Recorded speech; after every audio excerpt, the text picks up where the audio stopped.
welcome to the Miami Heat Beat podcast. I'm your host, Giancarlo Navas, and with me today, we have our statistician and professional Photoshopper, Christian Hernandez. What is up? Chris has a new mic set up. Look at I you. know. I hope I'm coming through loud and clear. And I have this arm that everybody has when they're doing podcasts. I'm very excited. I feel part of the community. You're a professional. This is what we've always wanted. You're a professional. On the bottom of the screen, we have our pun master and statistician Nekias Duncan of Basketball News and the host of the podcast that is shooting up the world, up the rankings, the Dunker Spot. Hello. How are you? We're doing great. We are ready for the second half of the season. There are games today, right? Today is officially we're back in action. Oh, I did not know that we were back today. Yes, That's We exciting. are back today. There are games that don't concern us, at least as a Miami Heat entity. But it's interesting, and we have a lot to get to. By the way, couple announcements off the top. Remember to check our Patreon page, patreon.com/Miami Heat Beat, because we're going to be posting some announcements, including our next watch party, which we are going to let you guys vote and decide when we do those watch parties. Tomorrow morning at 10:30 on our locker room, we are doing our mid-morning show with Alf and I, plus your slew of Miami Heat Beat hosts, called Recovery Time. So get into the conversation, talk to us, kind of like like radio. You call in, we talk, we have a fun discussion, a little mid-morning radio show at 10 a.m. I'm sorry, 10 a.m. We'll tweet the link. Follow us at MI Heat Beat, and we will for sure send you out that locker room link. And if you miss it, we're gonna be uploading those kind of mini pods to our Patreon. We don't want to flood our main feed with too much stuff, but if you want to catch that out, subscribe to our Patreon. And you will be able to have access to those if you want a little bit more of us. So, with all that out of the way, oh, and by the way, how can I be remiss to say, the Weird Alf pregame show starts tomorrow. Lots of announcements off the top. Yes, very excited.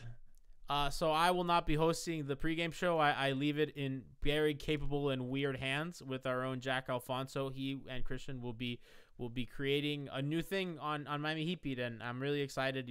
With Heat Beat and Hangover Time and the Weird Alf pregame show, we're going to have a lot of different kinds of content for you guys in the locker room. So lots of offerings here at Heat Beat.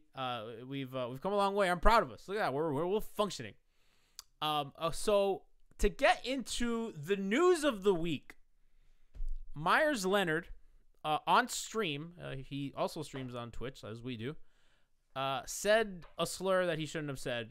He said the K slur, toward Jewish people on stream playing God knows what, Call of Duty, I don't know, some first person shooter.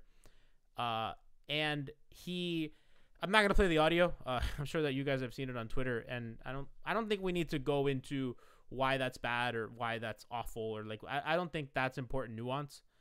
Nekias, I kind of want to talk about a little bit of the fan reaction to it, because I've seen on Instagram the comments on Haters versus Heat, popular Instagram account, kind of posted a little news bit about it, and the people or the comments saying it's sensitive. Our own Alex Solana, who produces for 560, has gotten a lot of hate from people on Twitter, which is weird. I know that you have been called names.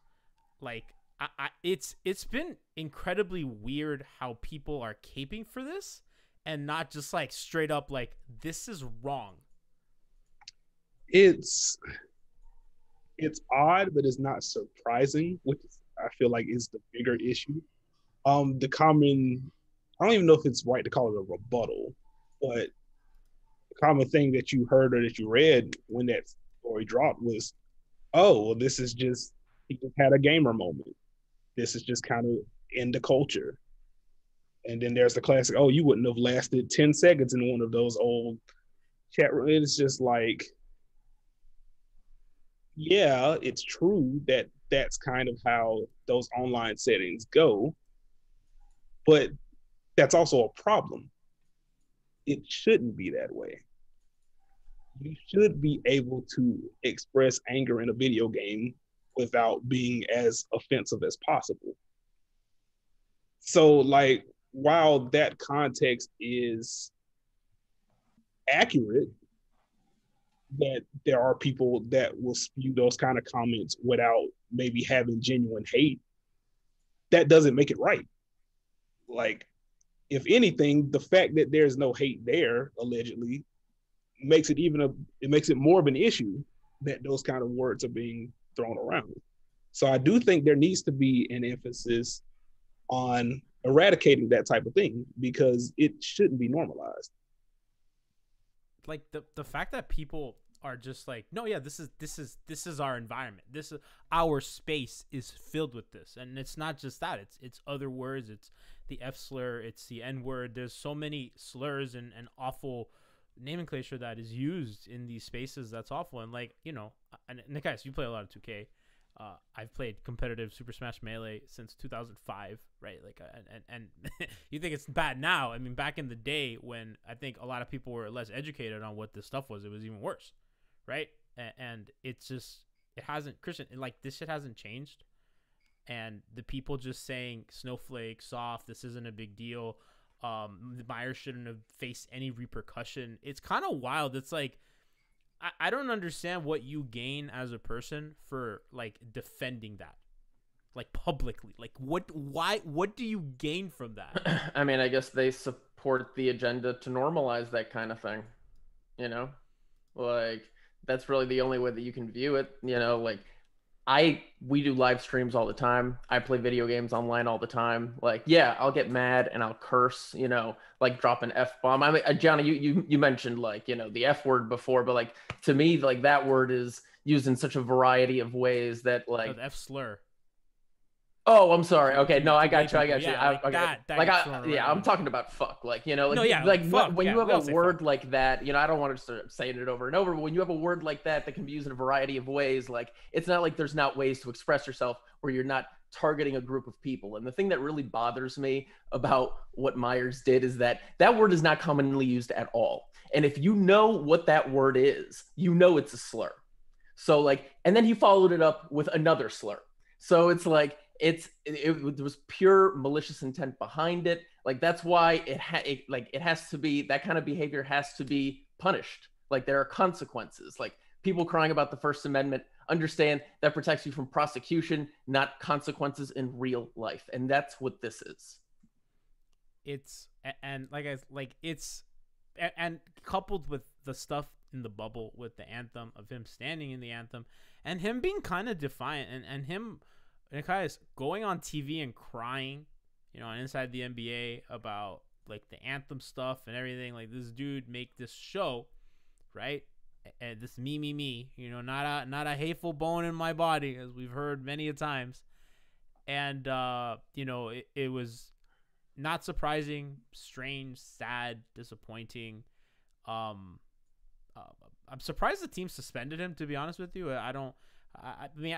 Again, there's not a lot of precedent for an NBA player cursing on a Twitch stream, but were you a little surprised by the suspension? No, like I thought it was going to be a suspension and or a fine, because that's egregious enough to where you can't sweep that under the rug. And yeah, I mean, that's just kind of where I'm at with it. I'm not super surprised that he was suspended. I will say that it's easier to do that to a player that pulls this off who is already out for the year. So I think it took a little bit of pressure off of the Heat to where they could take a more firm stance, considering Meyers wasn't going to play anyway. But that doesn't change the fact that was still the right thing to do. Like no, of course, away for the team for a little bit. I'm just glad and I know that Mickey Harris's Drew, as Chad is pointing out. So like, I mean, maybe it shouldn't be surprising, but you know, like teams should be kind of more proactive in these disciplinary actions and kind of these respects, because these words have power. These people have platforms that are enormous, and you know, this stuff matters, right? This stuff matters in a really tangible way that, you know, we see the people defending it in comments and stuff like that, and it's clearly just a part of a culture that, you know, needs to go. So a little bit on the basketball side, and it's kind of weird to talk about this, but you know, a lot was made of kind of the player exception, the disabled player exception, the 4.5, right? That so from according to Bobby Marks and Keith Smith, if they waive Meyers Leonard, which is a possibility, he's owed like $4.5 million left on his deal. they will still have that disabled player exception. If they trade him, they will lose it, because I know that some people were kind of curious about that. So he is cuttable. They don't owe him the full 9 or 9.3 million or whatever. It's 4.18 million of his $9.4 million salary is owed, so they can cut. That will count against the cap, and they still have the 4.8 million disabled player exception. So just to kind of get that out of the way so that fans understand and are informed, and they can kind of see. I know Ira wrote a piece today that kind of suggested that they might not do it. So I don't know. I mean, they're going to need a roster spot, and it's an easy move to make eventually for buyout. You know, Chris Silva hasn't done anything wrong, and Meyers has. It'd be a bad look to cut Chris Silva and not Meyers, especially if you're not going to trade him, and he might be a little too radioactive to just be an expiring salary. A team might just say, no, just give me Kelly or Andre or something. So just kind of something to understand and look to. And we're going to move on. And we will talk about it as more news comes out, or as, you know, we need to. But I did feel like it was – I know the news came out yesterday. We didn't pod, but wanted to address it. So let's get into what we're here to talk about. Your defending Eastern Conference champions are 500. They have dug themselves, as I call, the sinkhole that they made. COVID ravaged them. It's all well documented. Their offense has looked bad for most of the season, and it's at times looked better since Jimmy Butler has come back. I want to talk today about the defense. And we're going to get into the offense on the back half of the show and stuff like that. But Nekias, to me, what's winning them games has been their defense. It's been really oddly – I shouldn't say oddly, because an Eric Spoelstra team is never, you know, defense is always their calling card. But since Jimmy's come back, they've been a top 5 defense. They've been really contesting threes that they weren't prior to him being there. The rim protection has slipped a little bit, but they've kind of made up for it with kind of harder closeouts, stuff like that. Like on the defensive end, like what to you is sustainable or unsustainable about what they're doing? I think what they're doing is, I think it's mostly sustainable.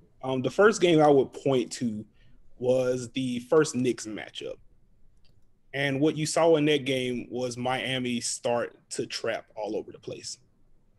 And it was odd on the surface that they're like sending 2 to the ball against Elfrid Payton. And it's like, he's not a real threat. Why are they doing that? And I think that was to kind of speed up the learning curve, because Miami had a shortened offseason. They've had some roster flux. So they were kind of behind the 8 ball there. But also I think it was to get a little bit more energy into the defense, because there were a lot of auto switches kind of built in to their scheme. I mean, that's just part of the commitment they made when they went Bam at the 5 full time to start the year. And, you know, we've talked about it on this pod. We talked about it in chats. We talked about it on the timeline. Switching in itself isn't an issue, but some of the switches that the Heat were giving up, they were basically switching into mismatches and making it very easy for offenses to kind of dictate what they wanted to do, who they wanted to attack, where they wanted to attack them, and it threw Miami for a loop. So I think shifting to that blitz forced them into making those hard rotations, forced them to play with more energy, to think a little bit more, to kind of build that synergy on that side of the floor. And they've eased off of that since that game, but a lot of those principles have carried over to where, you know, we talked about it recently, like Kendrick Nunn looks actually serviceable, passable on defense now. Like, he's doing a much better job of fighting over screens. We know what Jimmy Butler brings on the ball, and especially what he brings off the ball as a weak side helper, as a guy at the nail that can kind of dig down, strip guys, and take it the other way. Putting Bam in more drop situations, I think, has helped them a little bit. He's still very willing and able to switch out when necessary, but I think that helps take a little bit of pressure off of him, not having to guard the perimeter as much as he has been. I think a lot of that is sustainable. Like, if that energy is sustained and you have Bam and Jimmy on the floor with you, and then at points it's Bam, Jimmy, and Andre Iguodala, who, I mean, we could talk about what that means on the other end of the floor, but defensively, Andre Iguodala has still been pretty good defensively. The hands are still as quick as ever, and he knows where to be. If you have those 3 guys on the floor, you're going to be able to put out a lot of fires. So I think I haven't seen anything from the Heat that makes me think there's going to be some serious regression in the second half. It's just crazy, Christian, because like last year they were bleeding from the perimeter. Like anybody that had a handle would destroy them in any drop situation they had. When you Meyers say would last destroy year, them. you mean the beginning of the season? Yeah, I mean Yeah, like prior to the Right, bubble, right. and even when they made the Jay and Andre trade, like they were. I mean that last game against Charlotte, Charlotte ran roughshod over them. I mean, they were getting any kind of dribble penetration they wanted, and didn't matter if it was drop or switch or whatever. And teams would just pick on the slower guys on switches, and they would just murder the Heat's drop. And like Christian, do you remember we were like horrified of Kemba Walker last season? Yeah, no, it's true. And I think also a lot of, Nekias kind of mentioned it.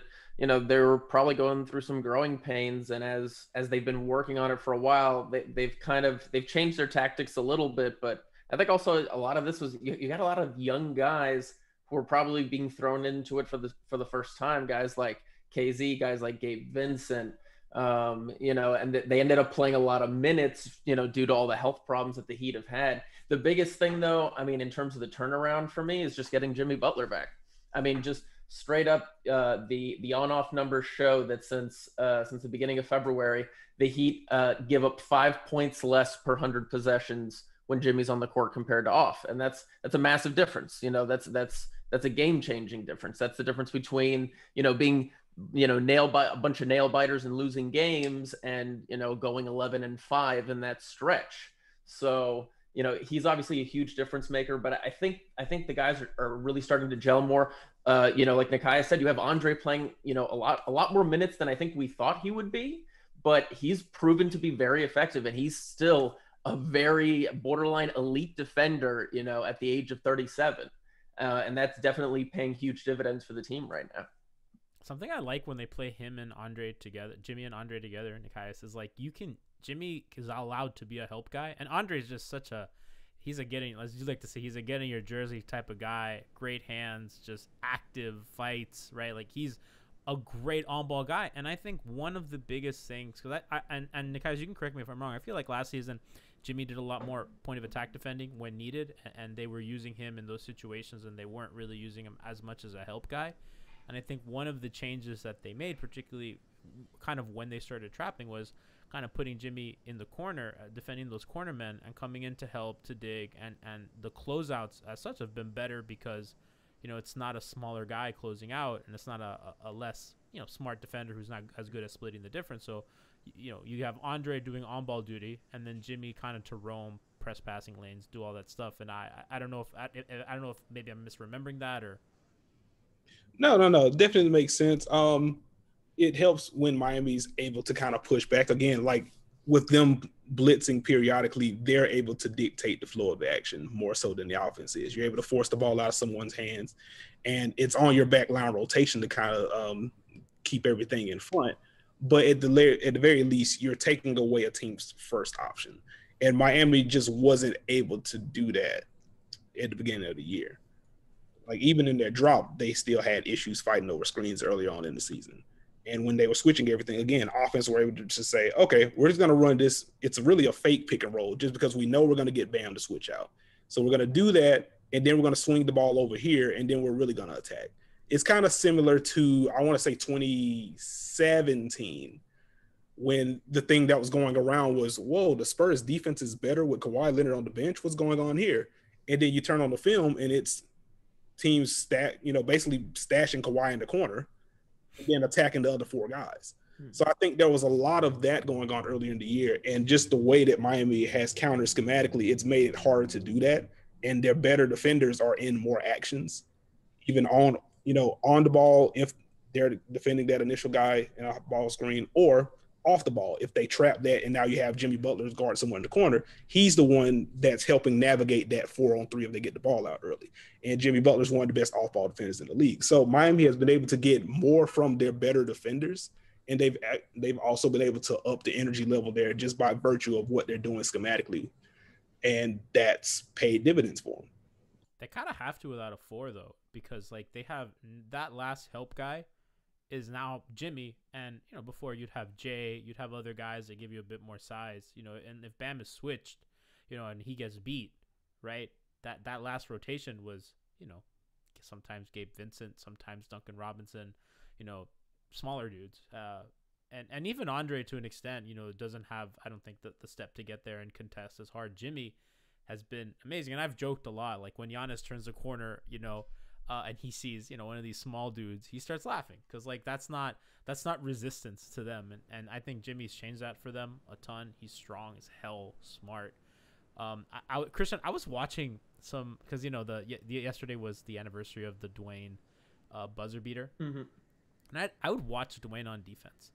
And the way that they used him as a weak side shot blocker was just crazy. I mean, Dwayne was flying all over the place. And not that, because Jimmy doesn't have that explosiveness, but I got some Dwayne vibes of like, okay, you are not the biggest guy on the court. You're not even the third biggest guy on the court. But you are so good. You are so smart. You are so strong.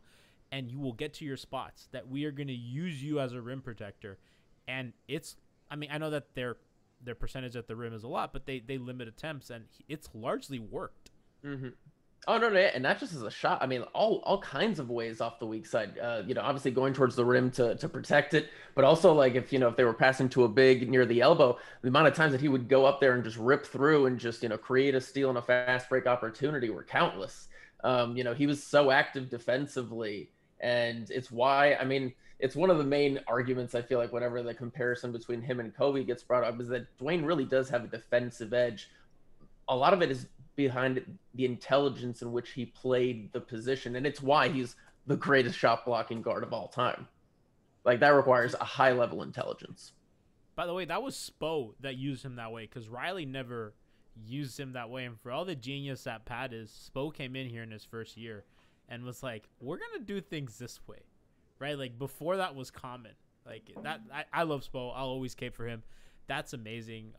King Jack 23 in chat says if Andre can hit the corner 3 at league average, it's good game. It's GG's. We're gonna get into kind of Andre and the offense in a little bit.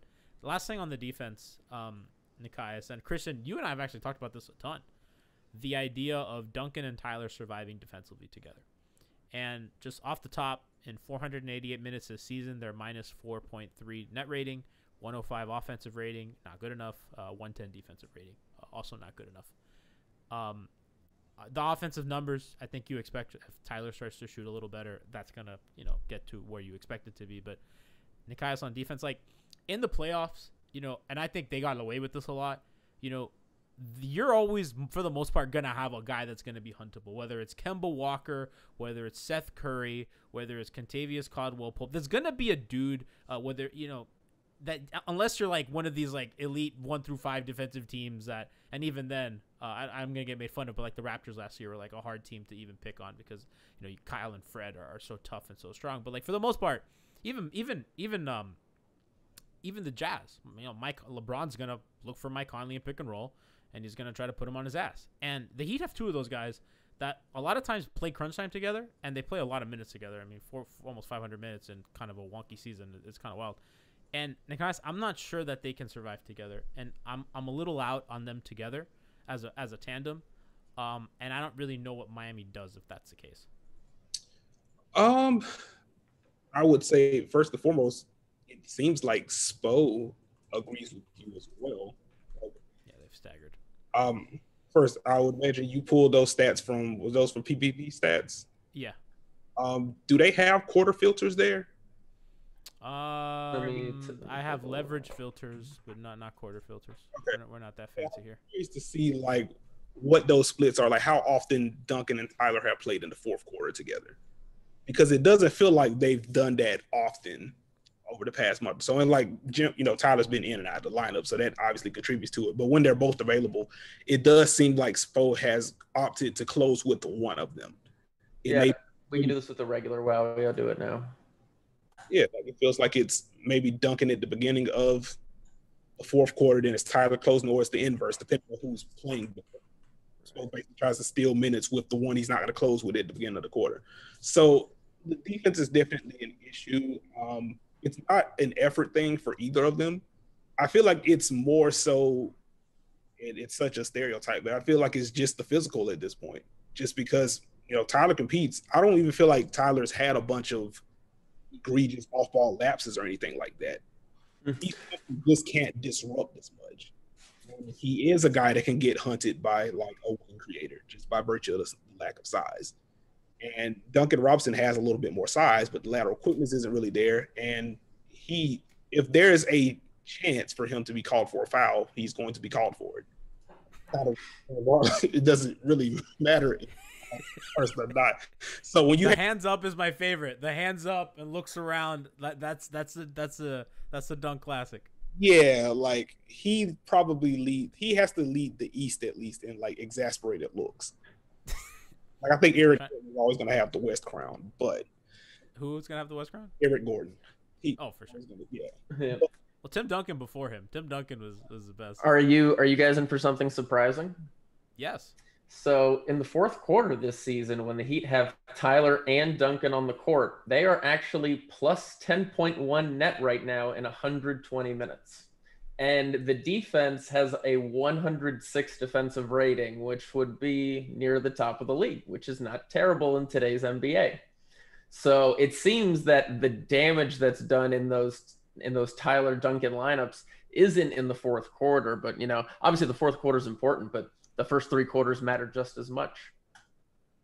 I would say the counter there would just be like the league average for offensive rating in the fourth quarter is probably pretty low. Yeah, I was gonna say. So I wonder like what that is against the average. Like 106 is good as an overall number, but I wonder what the league average for like fourth quarter. I think the plus 10 is what. Yeah, really promising there. So, but yeah, it just doesn't feel like they play that often. You said what, 100 and how many minutes? It was about 100. Remember, 120 some of those in the fourth. Some of those games were, when everybody was out, and it was either them or Gabe Vincent, right? Or sometimes them and Gabe Vincent. And kind of speaking of him real quick, like, have you liked what he's given? I like what he gives them defensively. I don't know if he's a long-term solution or even a medium-term solution, but I do think that when he's played, I think I like what I see. I don't know if he's like good enough to be like in the rotation and when games count, but like, damn if he doesn't try.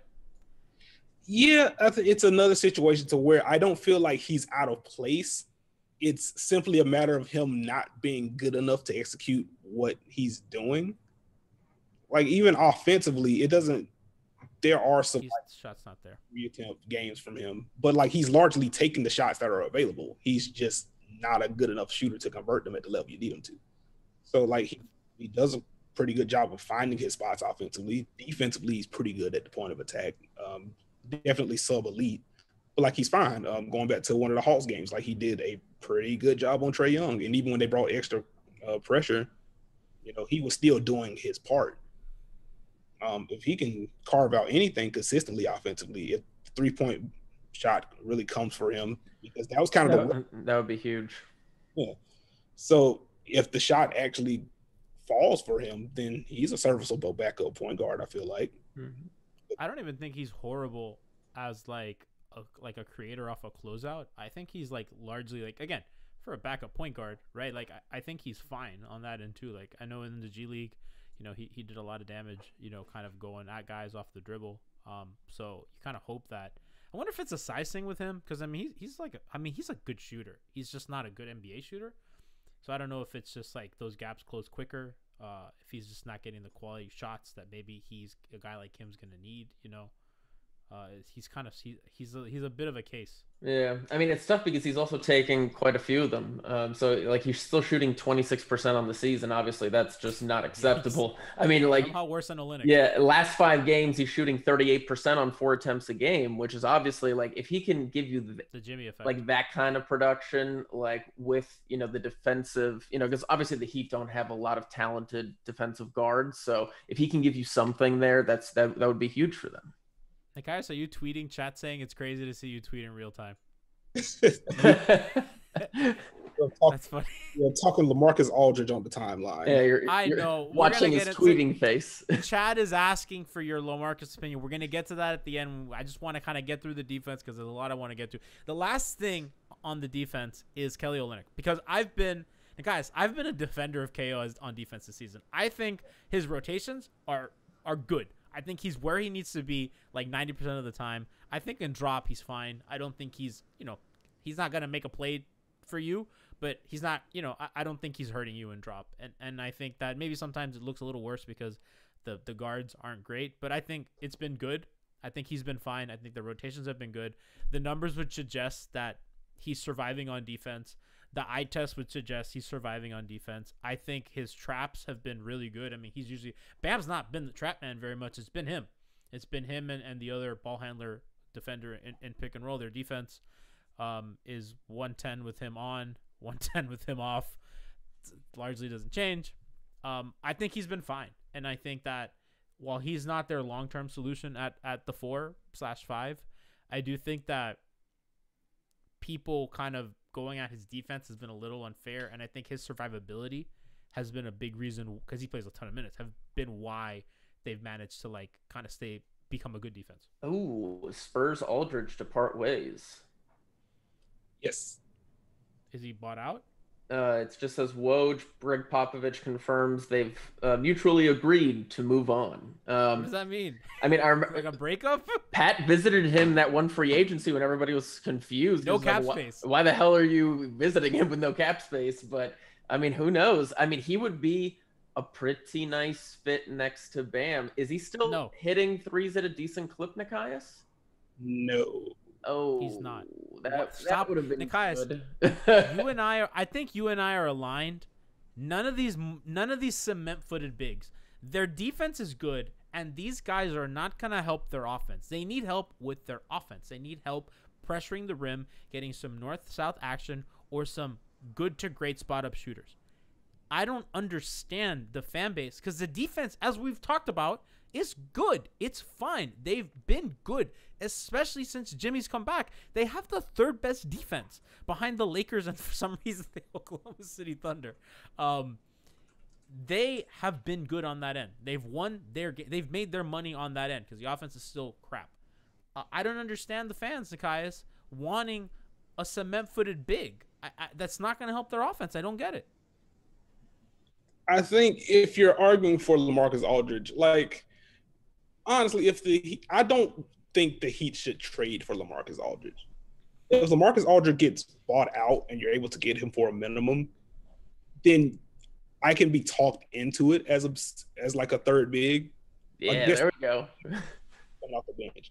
And the only reason I really want that, because as we talked about a little bit earlier, like the three-point shot isn't super falling for him.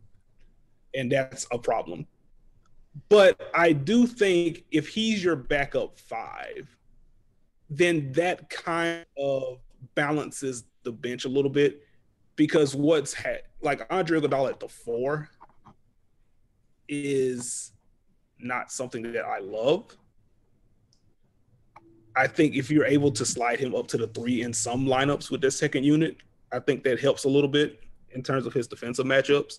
He does need to play, though. I think that his contributions on defense, I think that we've gone past that. He can't play. He needs to play. He does need to play. But I do think some front court depth could be needed, because if nothing else, you can kind of solve your problem at the 4 with playing Bam more at the 4. With who? KO? No, I'm saying if you're going to play him and Aldridge together. I don't like that. Like teams still defend Aldridge like a guy that can shoot. But I'd just rather use Olynyk. I think Olynyk's better than he is, and anything that they do out of horns when both of them come up the screen, Kelly pops, Bam rolls, anything that they do is just going to be better with Olynyk. Because Olynyk also gives you the passing threat. He's a better guy kind of attacking those closeouts. I just think he's a smarter player. I don't see the utility. And I think the other thing is that people just feel like guys are just going to come here to ride the bench and maybe play. Like, what are you going to promise him? Where are you going to find these, I guess you could say, like, well, they have a vacuum at 4, but, like, I think that they've been winning games, and I don't know how much he helps you that you can say, yeah, for sure, you're going to give you 50 minutes a game. I think their argument is that even if you feel like Bam plus Olynyk is what you want ultimately to close out games or whatever, you do need to spell Olynyk. Like, I think part of their issue with Olynyk here is that Miami has had to rely on him so much. Like, having Kelly Olynyk in your front court rotation is not a bad thing. Having him as your starting 4 is not a bad thing. Agreed, but Aldridge is not the alternative answer. My thing is, I don't think Kelly Olynyk should be your most reliable four or your only. Agreed. So that I agree with. Having any sort of depth there, again, even if it's Bam and Olynyk still getting the majority of that pairing, like being able to spell Olynyk sometimes means you don't have to rely on him as much. And maybe you don't get the drastic cold spells that you do if you aren't relying on him every single night to bring something. I think Aldridge can for you sometimes. I feel like you're talking yourself into LaMarcus Aldridge. I think that's our, by the way, that's our trash tweeter, Weird Alf himself. Yeah. Also the Weird Alf pregame. Sorry to come in unintroduced, but the chat is begging you to look at it. They've been talking about LaMarcus Aldridge all but we were having a conversation about the defense. I wanted to be organized. I wanted to talk defense, and I was gonna get into some of the trades later. I'm looking at chat. Jack's a man of the people. So I would say the thing with LaMarcus Aldridge is everybody agrees he's not the answer, right? And I think that's what you were saying. He's saying that he's better than Olynyk. He's not better than He's Olynyk. not. I'm sorry. He doesn't even have to be better than Olynyk. He doesn't have to But be. the chat's saying he is, and I'm like, I don't get. He's he's shooting better right now. Like, and the fact is, like, LaMarcus Aldridge is not a shooter, like, as much as like they need him to be, but like he's better than a lot of the options they have right now, and he would cost very little. Like, I know you're really into Harrison Barnes. Like, I really want Otto Porter. Like, there are guys out there that I think would address their issues better and more completely. And like, that would be really nice. Like, you know, there was a Larry Nance rumor earlier. That would be like, I think, team changing in an awesome way. But Yeah, I don't think those guys are necessarily available to the Heat in like as much as we think they are. Like, there are competing forces out there for Harrison Barnes. You know, the Celtics are very interested. I think there's a report today. I don't know the reliability that, you know, that they were, I guess, the favorites in some people's eyes to get Harrison Barnes. And like, the fact of the matter is the Heat don't have a wealth of assets to get that guy who is the answer for your team. The thing about LaMarcus Aldridge is he is not going to cost much. And he does add something to your team that you don't have. And it's not necessarily, it's kind of like when we were talking about Bielitsa. Like, he's not. I'd rather have Bielitsa than LaMarcus Aldridge. Like, okay, like, I mean, yeah, I agree with you. Give but me either one. Like, this doesn't have to be an either or type thing, you know?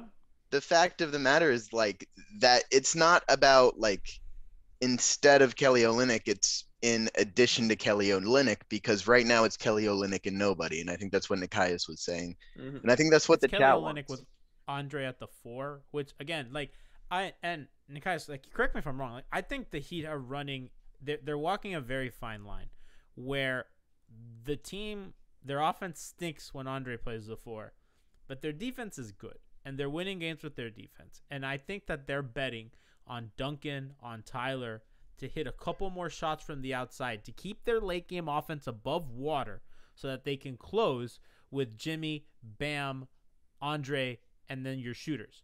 Mm-hmm. I think that's what they bank on. I don't know if that's realistic. I don't know how much better LaMarcus makes you in that situation. And I think because they have a limited wealth of assets, because they have limited roster spots, because really you can cut Meyers Leonard, you can cut Mo Harkless and Chris Silva, right? So I'm sure that there's at least another buyout guy, and if they trade a 2-for-1, you know what I mean? So I'm not gonna say the other name that we know as you feel about their roster spot, because you can't cut Strus and Gabe because they're two-way guys. I'm not. That's why I'm not high on the move. Like, I think that they should use the roster spots better. I think that Bielitsa, if you can get him, is better. Otto Porter as well. Barnes, like, I'm just not into that idea.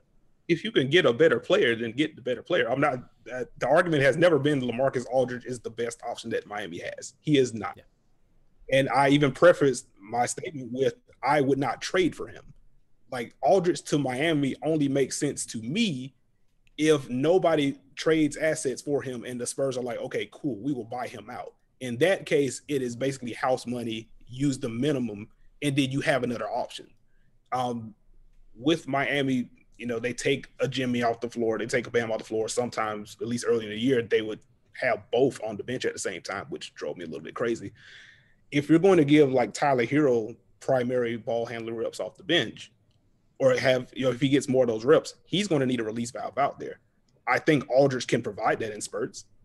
He's still a guy that can knock down pick and pop jumpers. Even if it isn't threes, he can buy you a 6-minute break with mid-range jumpers while you wait for one of your stars to come back. Like, there is a role for him to fill.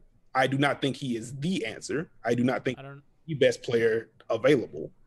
But if it's get Aldridge on the minimum, then sure. Because again, even if you feel like Olynyk is better, he can't be your only reliable option at the 4. But you need a small ball 4. You need like a 3-4 guy, not a 4-5 guy. Like, I think you gotta aggressively look for a 3-4, not a 4-5, because at the end of games, you need a guy to switch. You can't, you can't be stuck with these. It can't just be these bigs that can't switch, because like that's really what this league has become. You need guys that can switch, guys that can't get picked on and dropped, guys that can't get attacked. And Olynyk's not that guy either. Like, I'm not arguing that Olynyk's on the floor late, but name names. Who are the other options? We've talked. I mean, again, Bjelica, Barnes, Fruity Gay's available. Did you say Fruity Gay? I'm pretty sure that's what he said. So, Chris, before you go, Woj says the Spurs are working on trade scenarios, trades with LaMarcus Aldridge, and have been engaged on several fronts. And follow-up tweet: there's a level of confidence that a trade partner will be found for Aldridge even in the next week, and no movement toward a contract buyout. And I was gonna say, our close friend Leif, Greg Sylvander of 5 Reasons Sports, tweeted about 20 minutes ago the Miami Heat are one of several teams that are discussing trade scenarios with the Spurs for LaMarcus Aldridge, according to sources. Senses the cost not as big a hurdle here. So it seems like they're trying to trade for him. What is LaMarcus's salary? LaMarcus Aldridge's track. Let's see, because they don't have enough mid-sized contracts unless Meyers is going, right. And again, that's radioactive right now. So LaMarcus is at $24 million. They can't cobble their trade exception with salary. That's not how that works. So to cobble together that amount of salary, they're going to have to send out dudes that are better than him and dudes that they need. And Pat's always had a fascination with that guy. I hope that they don't trade for him. I just really hope they don't. Like I said at the top, like, I'm out on a trade. I don't think they should give up assets to bring. Well, not even assets. I don't know, unless the offer is, unless it's Meyers Leonard, Avery Bradley, who hasn't played in what feels like 3, and Harkless. Like, if that gets you to that 80% threshold or whatever the number is, I don't have the CPA in front of me. If that gets you to the number necessary to where an all this trade works legally, then sure. Anything more than that is a hard no for me. Like chat saying Meyers KO in a second. Like, no, that's absolutely not. You can't give up KO. You can get something better for that second round pick, guarantee you. It's not even about the second round pick. You can't give up KO. Like, you can't give up KO, and literally the only immediate, there's a 2022 second round pick that they have. Yeah, this is the most immediate asset that they have. They could not give that for LaMarcus Aldridge. Sure, but like, that's the Heat don't give a shit. Like, they'll do whatever they want to do with the pick. It doesn't matter to them as much as it matters to us. Like, I don't care about like that pick as much, but like, you can't give up the better player in the trade to, and I know like people in the chat are disagreeing about like whether LMA is better than KO, but I mean, it's just people have underrated KO. KO has been good for the team this year. He's been reliable on, he's not shooting well, but like he's been what they need him to be when Jimmy Butler's on the floor. Okay, well, that's a good number then. And I think you have to hope that he gets out of his shooting slump and then, like, give you something serviceable, like, from beyond the arc. But other than that, like, I don't know, like, what does your defense do if you trade KO for LaMarcus Aldridge and it doesn't help your depth? And then your team gets older too. Like, your team's already super old, and if like your front court rotation outside of Bam is like Andre Iguodala and LaMarcus Aldridge, who are both like 50 years old, like, that's the only positive. You get a little more cap space. But for what? Not worth it to me. Yeah, for what? So chat's asking, don't we have a $7.5 million trade exception, Meyers, Avery, Moat? You can't the can't trade package exception cannot that. be added to salary. The trade exception has to be just traded for something. And I think you can break it up, but you just can't like say, okay, 10 Meyers is 10 plus 7.5 is 17.5. That's not how trade exceptions work. Nekias, I'm gonna tell you some numbers. Okay. Kelly Olynyk plus Jimmy Butler in almost 500 minutes is a plus 13 net rating. Okay. LeBron James and Anthony Davis is about the same. Okay. What do we make of that? Both pairings have been effective. I mean, like, but I mean that's I mean, like, okay, you kind of really took the wind out of my sails, but like, any more. that's really good. I thought that was impressive. I thought I had something there. No, that is a pretty ridiculous. Damn, man. We're I friends. really want to troll you a little bit. We're not tonight. He's been pretty good this year on balance. I do think the fan base has been a little harsh on him just because Miami has relied on him a ton, which is also the issue. Miami is in a position to where they have to rely on Kelly Olynyk. When Kelly Olynyk, in a best case scenario, is a guy that complements what you do. And if he doesn't have it, you should have like comparable options to throw out there. The Heat don't. So when Kelly Olynyk is in his usual weak stretch where he's going like 3 of 18 from 3, then you really feel it because your next best option is Giancarlo, who doesn't look at the basket. Or it's Andre Iguodala, who is not guarded, period. So That's bad, Nekias. He's legit. Like, they've Tony Allen'd him in the corners. It's bad. It's very bad. You know, it's funny. He's made them pay. He's shooting over 40% from each corner this season. So, I mean, yeah, it's a gamble teams are taking. But they'll win. They win that by not guarding him because he's never going to shoot enough of them that it's going to matter. It mucks their offense, especially when Jimmy plays, because you can just go really under with Jimmy and then you can cheat with help. And once you take away that drive, it's tough. Yeah, I've stopped underestimating the Heat shooting coaches. The chat just posted an interesting question. A couple people asked, do we want James Johnson back? I'd take him, but I don't know if he's available. I mean, he'd certainly help. Where are they hiding James Johnson? I mean, Nekias, he really, I mean, he and Justice would fit the bill for a lot of what they need at the 4. Well, they want Josh Richardson too. They're just talking about. Oh, I'm down to get the game. Let's just bring them all back. Like, that sounds great, honestly. Who do we have to get rid of to make that happen? Everybody? That sounds good. You know, that's not Bam and Jimmy. Yeah, I'll trade Tyler for them. Well, they don't. Okay, Goran's got to stay too. I mean, that's all of them. That's all their assets. Let's get 30 and 11 back, but just add Jimmy and Bam. You guys say like they have nothing. I mean, like, they have Tyler, they have Duncan, they have Kendrick. You know, they have like 8. You probably trick somebody into KZ, like, you know, they have a first round pick that I'm not entirely sure when. Because do you know when the first round pick that it's so nebulous, and I feel like nobody knows exactly when that first round pick they can trade, and it depends on a lot of conditions, which I believe includes what the Kings do this season. Because there's like some sort of weird, if the worst record of the 3, then Miami gets their pick or something, but they can't trade it. I don't like, it's weird. They have this like really nebulous, mazy pick situation. I don't have the specifics of it. The easiest way I remember it is that it's going to be the next presidential election before they can. No way, really? That's really all that matters to me. That's so funny. So AOC's presidential campaign, they'll have a pick. I got it. Okay, exciting. 2 things to look forward to. Like they don't have a ton in the cupboard, right? They don't have a ton that they can move. Especially with kind of understanding that they're probably going to keep Duncan and all that stuff. So I mean, the trade market's going to be interesting to monitor. We're running out of time a little bit. I wanted to get. I mean, we've talked a lot about their offense. I just haven't really gotten to talk about it with Nekias. Which, by the way, at 8:30 tonight. You can check out Light Skinned Opinions right here on this Twitch channel, twitch.tv/MIAHeatbeat. Alf, Chris Maddox, Parrish, they're going to be talking about the Meyers Leonard situation more in depth than we did, and a lot more intelligently than I did, and a lot funner. They're also going to talk about what happened with whatever Oprah did with the royal family. I'm still not entirely sure, other than royals can be racist. I don't understand the British royal family very much, but I was going to break that down. Light Skin Opinions at 8:30 right here on the Switch channel.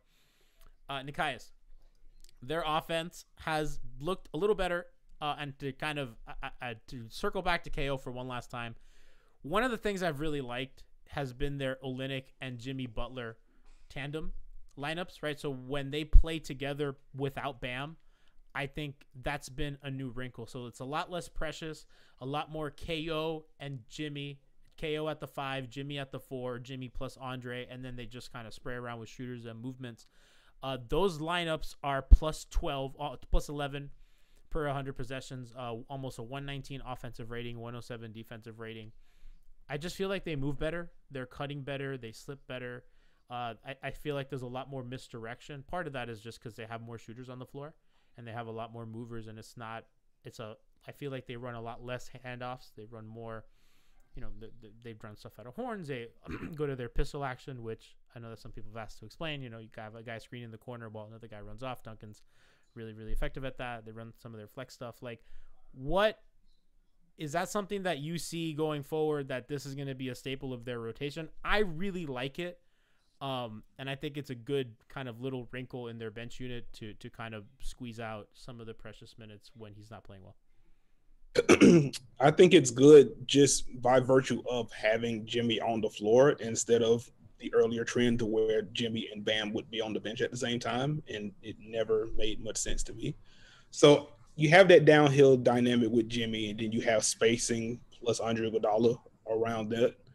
It still puts a lot of strain on Andre Iguodala to knock down those corner shots, because a lot of the advantages created is going to lead to driving kicks for him.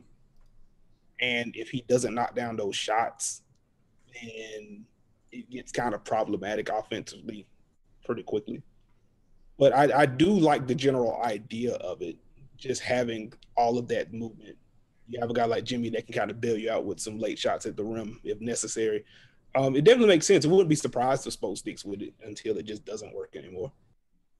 They're up to 20th in offense in the stretch since Jimmy's come back, Jack. So, since January 30th, they've gone to about 20th in offense, which they were, near the bottom. They were, 28th, I think, when this started. So, I think that's encouraging. I think the turnovers have kind of gone down a little bit. The shooting has gone up. It's been a kind of gradual. Are you, disappointed that it hasn't been a more succinct upward trajectory, or should we be...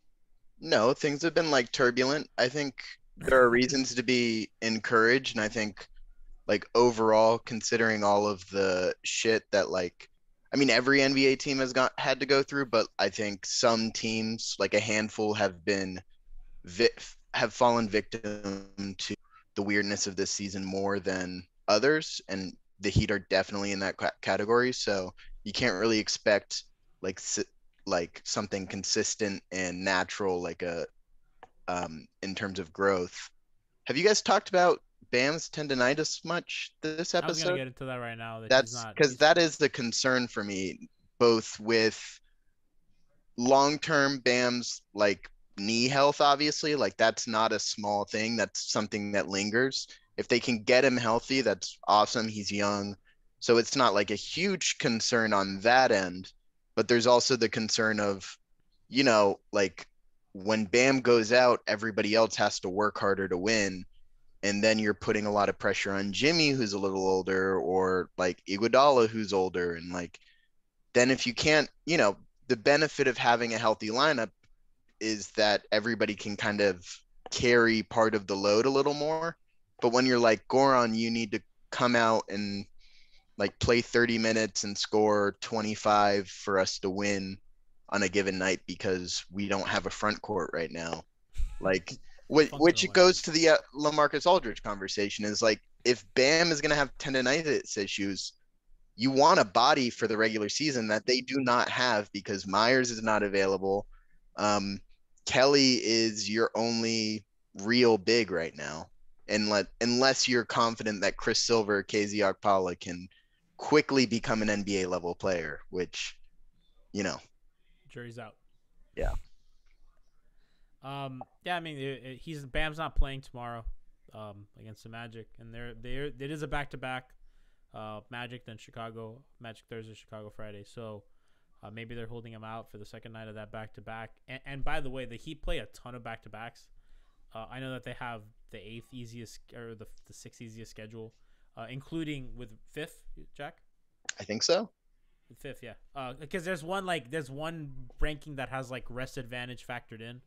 But I mean, regardless, whatever one you use, they have a positive, like they have a very easy schedule. So, but they do play a lot of back-to-backs, which kind of worries me for guys like Jimmy, Andre, Bam. Like, I feel a lot of rest, knee soreness, rest ankle soreness in our futures. So, the bodies are gonna help. Appreciate everybody for coming to chat. Appreciate Nekias for making time out of his busy little socialite influencer schedule to join us on our itty bitty podcast.